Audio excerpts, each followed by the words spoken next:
తో పాటుగా మరొక అంశానికి కూడా పోదాం.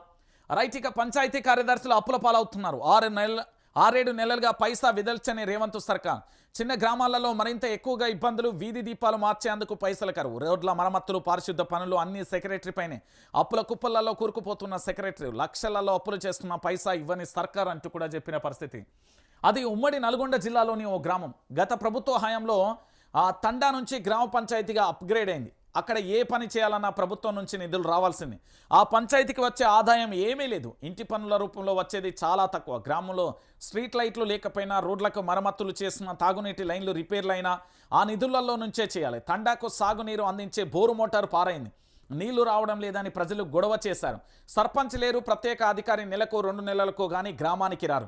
ప్రజలకు ఏం కావాల్సిన చూసుకోవాల్సింది పంచాయతీ సెక్రటరీ అని. దీంతో తనకు తెలిసిన వాళ్ళ దగ్గర నుంచి 20,000 అప్పు తీసుకొచ్చి మోటార్ రిపేర్ చేయించారు.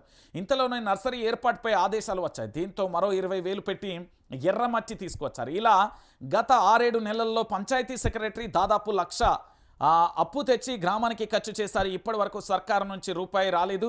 ఇది కేవలం ఒక పంచాయతీ సెక్రటరీదే కాదు, రాష్ట్ర వ్యాప్తంగా చాలామంది కార్యదర్శుల పరిస్థితి ఇదే.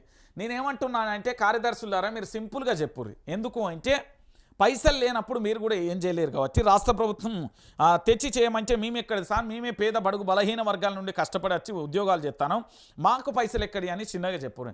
మీరు అనవసరంగా అప్పులలో పోయి ఆగమాగమై తర్వాత పూర్తి స్థాయిలో కూడా ఇబ్బంది పడితే అప్పుడు ఎవరు మీకోసం సాయం చేస్తారు అనే విషయాన్ని కూడా మీరు ఒకసారి ఆలోచించాలి. ఇక దాంతో పాటుగా మరో అంశం ఇది చూసిలు కదా.